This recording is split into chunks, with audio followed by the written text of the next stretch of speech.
ಚುನಾವಣೆ ಪ್ರಕ್ರಿಯೆ ಹೇಗೆ ನಡೆದಿದೆ ಅನ್ನೋದನ್ನು ತಮ್ಮ ಮೂಲಕ ಗೌರವಾನ್ವಿತ ಎಲ್ಲ ಹಿರಿಯರಲ್ಲಿ ತಿಳಿಸೋದಕ್ಕೆ ನಾನು ಇಚ್ಛೆಪಡ್ತೇನೆ.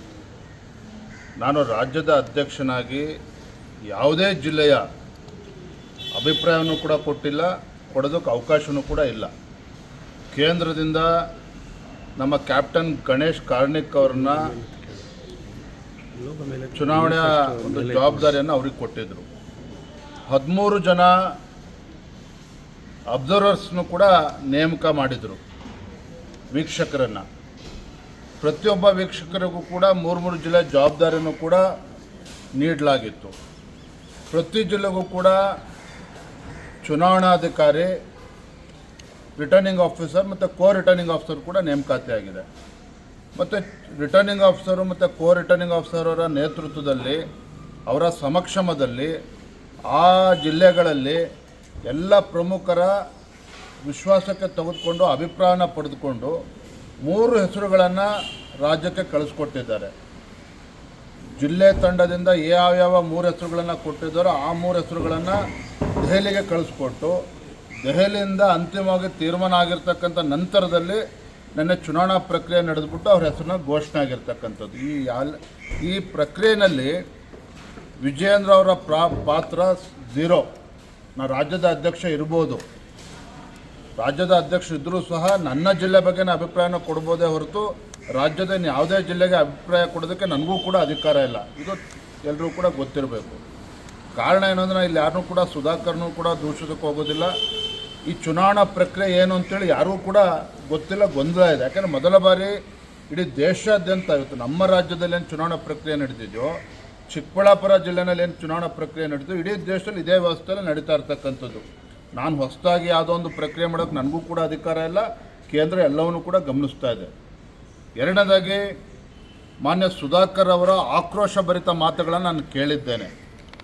ಆಕ್ರೋಶಭರಿತ ಮಾತುಗಳನ್ನು ನಿನ್ನೆ ಸುಧಾಕರ್ ಅವರು ಏನು ಹೇಳಿದ್ದಾರೆ ಅದನ್ನು ಕೇಳಿದ್ದೇನೆ. ಒಂದು ರೀತಿ ವಿಜಯೇಂದ್ರ ಅವರು ನಮ್ಮನ್ನು ಸಮಾಧಿ ಮಾಡೋಕ್ಕೆ ಹೊರಟಿದ್ದಾರೆ. ನಾನು ತಮ್ಮ ಮೂಲಕ ಸುಧಾಕರ್ ಹೇಳೋದಕ್ಕೆ ಇಷ್ಟಪಡ್ತೇನೆ, ಈ ರೀತಿ ಹೇಳಿಕೆಗಳನ್ನು ದಯವಿಟ್ಟು ಕೊಡಬೇಡಿ. ಅದು ನಿಮಗೂ ಕೂಡ ಗೌರವ ತರೋದಿಲ್ಲ, ನನಗೂ ಕೂಡ ಗೌರವ ತಂದು ಕೊಡೋದಿಲ್ಲ. ಅಲ್ಲಿ ಯಾರು ಆಯ್ಕೆ ಆಗಿದೆ ಅವನು ಕೂಡ ಪಕ್ಷದೊಬ್ಬ ಕಾರ್ಯಕರ್ತ ಮತ್ತು ಸುಧಾಕರ್ ಅವರ ಸಂಬಂಧಿನೂ ಕೂಡ ಹೌದು. ಹಾಗಾಗಿ ಚುನಾವಣಾ ಪ್ರಕ್ರಿಯೆ ಏನಾಗಿದೆ ಅನ್ನೋದನ್ನ ಅವರು ಕೂಡ ಅರ್ಥ ಮಾಡ್ಕೊಳ್ಳಿ. ಅವ್ರು ಏನೇ ಟೀಕೆ ಮಾಡಿದ್ರು ನಾವು ಅವ್ರನ್ನ ಟೀಕೆ ಮಾಡೋದಕ್ಕೆ ಹೋಗೋದಿಲ್ಲ. ಮಾಜಿ ಸಚಿವರಾಗಿ ಅವರು ಕೂಡ ಕೆಲಸವನ್ನು ಮಾಡಿದ್ದಾರೆ. ಆದರೆ ಪಕ್ಷ ಏನು ತೀರ್ಮಾನ ಮಾಡಿದೆ ಜಿಲ್ಲಾ ಮಟ್ಟದಲ್ಲಿ, ಅದಕ್ಕೆ ಕೇಂದ್ರದಿಂದ ಸಮ್ಮತಿಯೂ ಕೂಡ ಸಿಕ್ಕಿದೆ. ಅದನ್ನು ನಂದು ಯಾವುದೇ ರೀತಿ ನನ್ನ ಮೂಗು ತೋರಿಸ್ತಕ್ಕಂಥ ಕೆಲಸ ಆಗಿಲ್ಲ. ಹಾಗಾಗಿ ಈ ರೀತಿ ಹೇಳಿಕೆಗಳನ್ನು ಕೊಡ್ತಕ್ಕಂಥದ್ದು ಖಂಡಿತ ಇದು ಪಕ್ಷಕ್ಕೂ ಕೂಡ ಗೌರವ ತಂದುಕೊಡೋದಿಲ್ಲ, ಅವ್ರಿಗೂ ಕೂಡ ಗೌರವ ತಂದುಕೊಡೋದಿಲ್ಲ. ಹಾಗಾಗಿ ಅವ್ರು ಏನು ವಿಜಯೇಂದ್ರ ತಿದ್ಕೋಬೇಕು ಅಂತ ಹೇಳಿದ್ದಾರೆ, ನಾನು ಆ ಥರ ಏನು ತಿದ್ಕೋಬೇಕು ಅಂತ ಅವರ ಅಪೇಕ್ಷೆ ಇದೆ. ಅವರೆಲ್ಲ ಬೇರೆ ಎಲ್ಲರೂ ಅಪೇಕ್ಷೆ ಇದೆ. ನನ್ನ ತಿದ್ಕೊಳ್ತಕ್ಕಂಥ ಇದು ಪ್ರಕ್ರಿಯೆ ನಾನು ಕೂಡ ಅದನ್ನು ಮಾಡ್ತೇನೆ. ಸುಧಾಕರ್ನು ಕೂಡ ಭೇಟಿ ಮಾಡ್ತೇನೆ. ಅವ್ರು ಯಾವ ರೀತಿ ನಾನು ತಿದ್ಕೋಬೇಕು ಅಂತೇಳಿ ಪಾಪ ಅವ್ರ ಅಪೇಕ್ಷೆ ಇದೆ. ಅದ್ರ ಬಗ್ಗೆ ನಾನು ಕೂಡ ತಿದ್ಕೊಳ್ತೇನೆ. ಮುಗಿತು ಇನ್ಮೇಲೆ ಯುದ್ಧ ಅಷ್ಟೇ.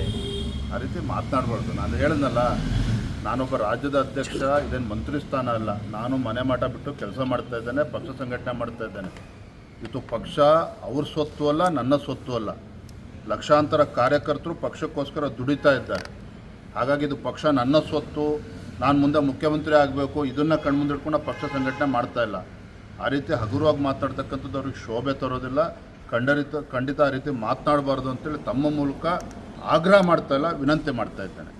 Thank you. ಈಗ ಹೈಕಮಾಂಡ್ಗೆ ಏನಾದರೂ ಹೇಳ್ತೀರಾ ಸರ್, ಇಷ್ಟೆಲ್ಲ ಆಗ್ತಾ ಇದೆ? ಇಲ್ಲ ರೀ, ನೋಡ್ರಿ ಪಾಪ ಯಾರೋ ಒಬ್ಬರು ಅಪೇಕ್ಷೆ ಪಟ್ಟರು ಅಂತೇಳಿ ಅವ್ರು ಹೇಳಿದಂತೆ ಜಿಲ್ಲಾಧ್ಯಕ್ಷರು ಮಾಡೋದಕ್ಕಾಗೋದಿಲ್ಲ.